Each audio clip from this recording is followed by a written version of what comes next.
wabarakatuh. Perkenalkan, nama saya Arya Noval Muzafa dari kelas 1A Ilmu Komunikasi dengan NIM 15032400106. Sebelumnya saya berterima kasih kepada dosen pengampu pengantar manajemen yaitu Ibu Haji Mukliha SIKOM IMM. Baik, sini saya akan membawakan dengan materi manajemen strategis. Manajemen strategis yaitu proses merencanakan, mengelola, dan mengimplementasikan strategi untuk mencapai tujuan jangka panjang organisasi tersebut. Tahapan dalam proses manajemen strategis yaitu ada 4. Analisis, mengkaji lingkungan internal dan eksternal. Kedua, perumusan strategi yaitu menyusun rencana untuk mencapai tujuan. Yang ketiga, implementasi, melaksanakan strategi yang sudah direncanakan. Yang keempat, evaluasi dan pengendalian, yaitu memantau hasil dan melakukan penyesuaian jika diperlukan. Selanjutnya ada analisis lingkungan interval, yaitu mengevaluasi kekuatan dan kelemahan dalam organisasi, seperti sumber daya, kapabilitas, budaya, dan struktur yang dapat mendukung atau menghambat tercapai tujuan. Contohnya, trade of new entrants. Yang kedua, beginning power of suppliers. Ketiga, bargaining power of buyers. Keempat, trade of substitutes. Yang kelima, competitive rivalry. Lalu ada analisis lingkungan eksternal, yaitu analisis lingkungan eksternal menilai faktor di luar organisasi yang mempengaruhi kinerja seperti peluang dan ancaman dari aspek ekonomi, politik, sosial, dan kompetitor. Contohnya, political, economic, social, technological, environmental, legal. Selanjutnya ada visi, misi, dan nilai-nilai dari manajemen strategis.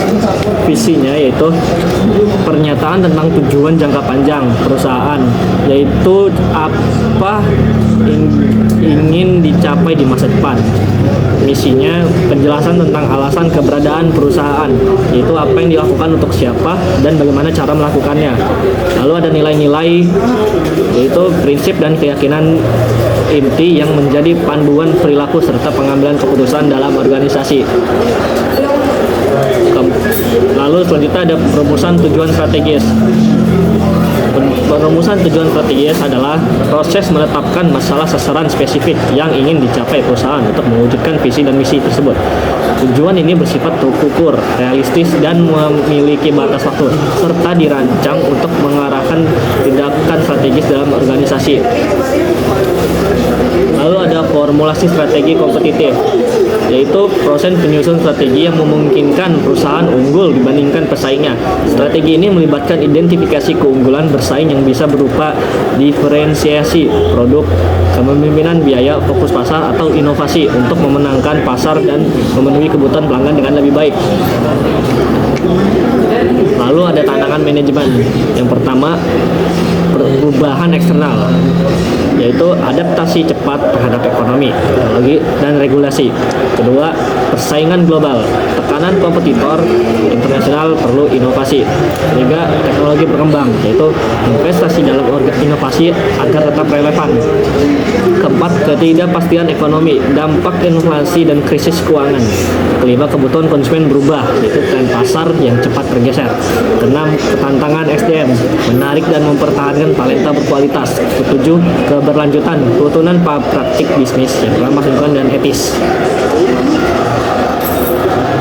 Lalu di sini ada kesimpulannya, yaitu fokus jangka panjang atau manajemen strategis membantu perusahaan mencapai tujuan jangka panjang melalui perencanaan yang berkelanjutan dan adaptasi terhadap perubahan.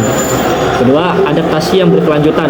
Perusahaan harus siap beradaptasi dengan perubahan lingkungan eksternal, ekonomi, teknologi, sosial untuk tetap kompetitif. Tiga, keunggulan kompetitif, strategi yang tepat menciptakan keunggulan kompetitif, mempertahankan posisi di pasar, dan meningkatkan daya saing. Keempat, ada pengambilan keputusan informasi, melibatkan analisis menyeluruh, misalnya Pestel dan Porter 5 Force untuk mendukung keputusan yang lebih efektif. Lima, ada orientasi konsumen, memahami dan memenuhi kebutuhan konsumen dalam inti dari manajemen strategis yang sukses.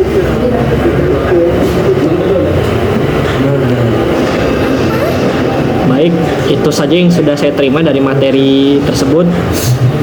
Saya Ariano Palmuzafa dari kelas 1 A Imigrasi dengan NIM 150324000106. Izin undur diri. Saya pamit. Assalamualaikum warahmatullahi wabarakatuh.